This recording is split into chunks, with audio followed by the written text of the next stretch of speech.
Dividen versus pertumbuhan. Hubungan antara dividen laba dan pertumbuhan terbagi ke beberapa poin, yaitu dividen dibayarkan dari laba. Pertumbuhan dividen memerlukan pertumbuhan laba. Pertumbuhan laba jangka panjang terjadi karena perusahaan menahan laba dan menginvestasikannya kembali. Semakin tinggi rasio laba ditahan, semakin tinggi tingkat pertumbuhan.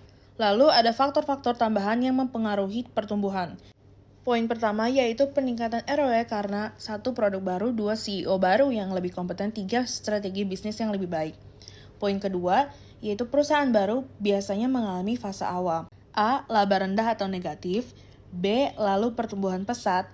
C. Kemudian stabil pada tingkat pertumbuhan konstan saat dewasa. Model non-konstan diperlukan bila perusahaan tidak langsung membayar dividen atau memiliki pola pertumbuhan dividen yang tidak stabil. Model pertumbuhan tidak konstan atau non-constant growth model harus digunakan. Mana yang lebih baik, dividen saat ini atau pertumbuhan? Perusahaan dapat meningkatkan dividen saat ini dengan menaikkan payout ratio. Namun, kenaikan payout ratio menurunkan tingkat pertumbuhan dividen di masa depan. Trade-off, perusahaan hanya bisa memberikan dividen saat ini yang tinggi atau pertumbuhan dividen yang tinggi, tidak keduanya. Preferensi pemegang saham berbeda-beda. Ada 2 preferensi, yaitu yang pertama sebagian investor lebih menyukai dividen saat ini, yang kedua sebagian lainnya memilih pertumbuhan jangka panjang melalui retensi laba. Studi empiris tidak menunjukkan strategi tunggal yang paling optimal untuk memaksimalkan harga saham. Oleh karena itu, kebijakan dividen harus ditentukan oleh manajemen berdasarkan pertimbangan dan penilaian, bukan rumus matematis. Logika keputusan. 1. Jika perusahaan memiliki peluang investasi yang sangat baik, sebaiknya menahan laba dan membayar dividen yang lebih rendah. Kedua, jika peluang investasi perusahaan lemah, maka sebaiknya membayar dividen lebih tinggi. Ada faktor eksternal seperti pajak dan preferensi investor membuat keputusan ini lebih kompleks.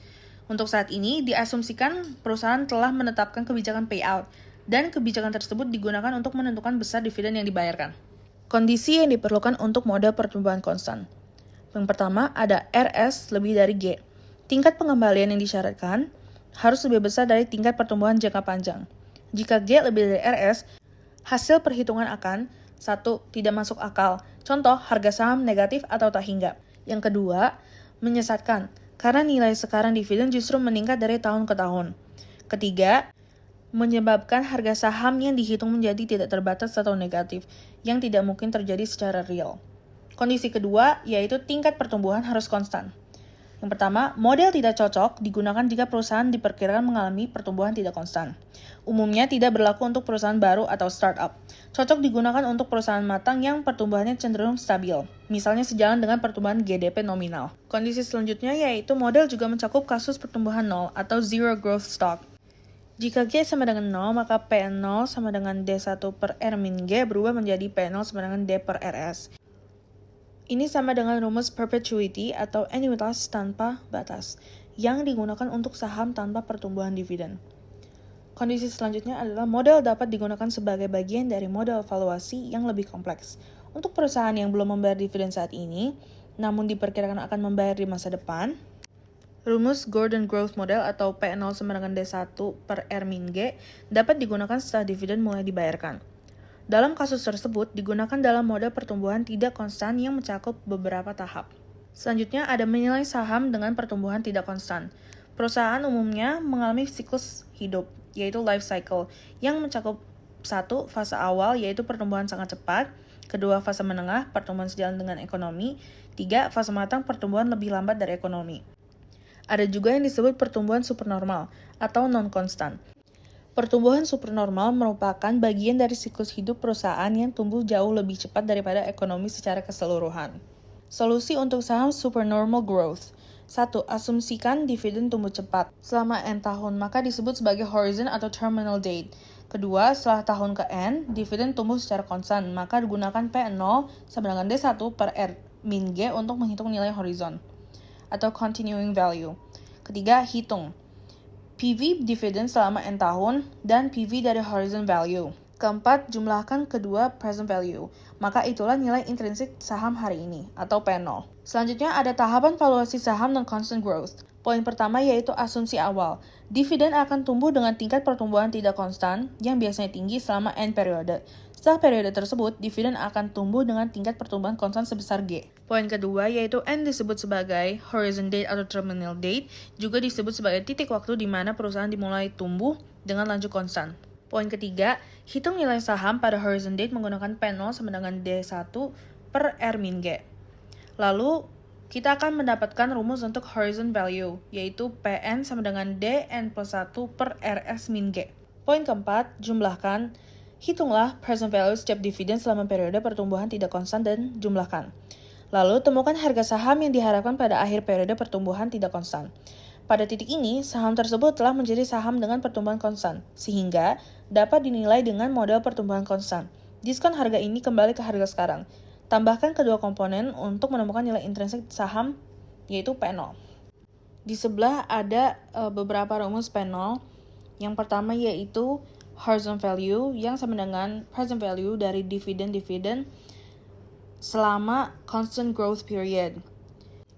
Yang di bawah selanjutnya itu ada rumus P0 dari present value of horizon value, yaitu PN sama dengan DN plus 1 per RS min G per 1 plus RS pangkat N. Selanjutnya, saya Fatima Dina akan mempresentasikan tentang pendekatan berbasis perusahaan untuk penilaian. Jika dividen bergantung pada laba yang bergantung pada penjualan, biaya, dan kebutuhan modal, maka diperlukan pendekatan alternatif yaitu CVM. Model ini menilai berdasarkan FCF, yaitu kas dari operasi dikurangi belanja modal dan modal kerja yang dibutuhkan untuk pertumbuhan. Selanjutnya ada model penilaian perusahaan. FCFT adalah free cash flow pada tahun ke dan WACC adalah rata-rata tertimbang biaya modal perusahaan. FCF dihitung sebelum pembayaran ke investor sehingga harus cukup untuk memberi imbal hasil bagi semua pemilik modal. WACC digunakan sebagai tingkat diskonto untuk menghitung nilai sekarang dari FCF.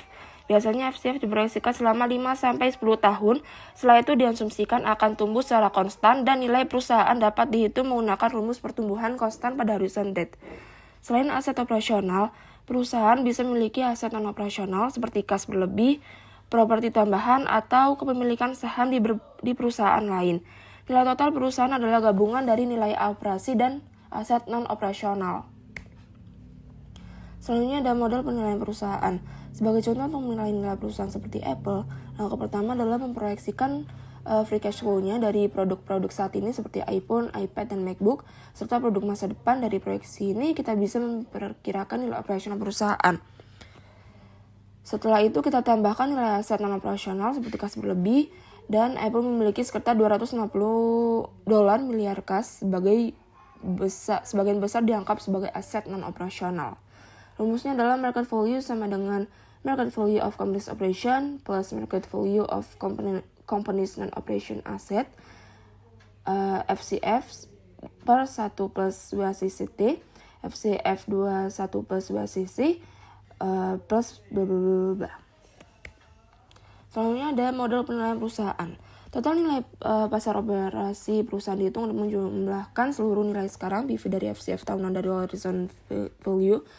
Kemudian ditambah nilai aset non-operasional jika ada. Dalam kasus Elliott diasumsikan tidak ada non-operasional sehingga total perusahaan nilai operasional. Dari nilai total perusahaan tersebut dikurangkan untuk nilai pasar utang dan saham preferen untuk mendapatkan common equity. Nilai ekuitas dibagi dengan jumlah saham beredar. Karena nilai intrinsik mendekati harga pasar, saham memberikan rekomendasi hold. Jika jauh di bawah harga pasar menjadi sell. Jika intrinsik jauh di atas harga pasar menjadi buy. Model valuation ini juga bisa diperluas dengan mempertimbangkan faktor lain, seperti kewajiban non-operasional, opsi saham eksekutif yang dapat mengurangi bagian keuntungan pemegang saham biasa. Selanjutnya ada membandingkan penilaian perusahaan dan model dividen diskonto. Analisis ini menggunakan discount dividend model dan corporate valuation model untuk menilai perusahaan. DDM cocok untuk perusahaan matang yang rutin membayar dividen. Sementara CVM lebih tepat untuk menilai divisi atau perusahaan yang tidak membayar dividen. Secara teori, kedua model seharusnya menghasilkan nilai intrinsik yang sama, tapi dalam praktiknya sering berbeda karena asumsi dan prediksi yang digunakan. Saham referensi. Saham preferen adalah instrumen hibrida karena memiliki sifat seperti obligasi dan saham biasa. Seperti obligasi, saham preferen memiliki nilai nominal per value dan dividen tetap yang harus dibalas sebelum dividen saham biasa. FP adalah nilai saham preferen, DP adalah dividen preferen tahunan, dan RP adalah tingkat pengambilan yang diminta. Misalnya, Elfull memiliki saham preferen yang berbeda, tetapi Dalam pembahasan disarankan bahwa saham preferensi mereka akan membayar dividen sebesar $10 per tahun. Selanjutnya adalah saham preferensi. Dalam kondisi equilibrium, tingkat pengambilan yang diharapkan RP harus sama dengan tingkat pengambilan yang diminta. Jadi jika kita tahu harga saham preferensi saat ini dan dividen tahun sebelumnya, kita bisa menghitung tingkat pengambilan yang diharapkan. Contohnya jika saham preferensi memiliki jangka waktu 50 tahun, dividen tahunan $10, dan regulatory return-nya 8%, maka nilai sahamnya adalah $124,47.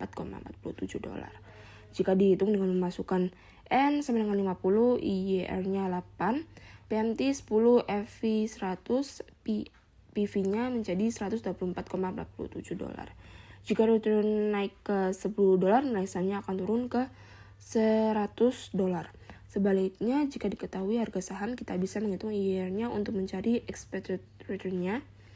Sekian presentasi dari kami, ini adalah referensi dari kami. Mohon maaf bila ada salah kata. Wassalamualaikum warahmatullahi wabarakatuh.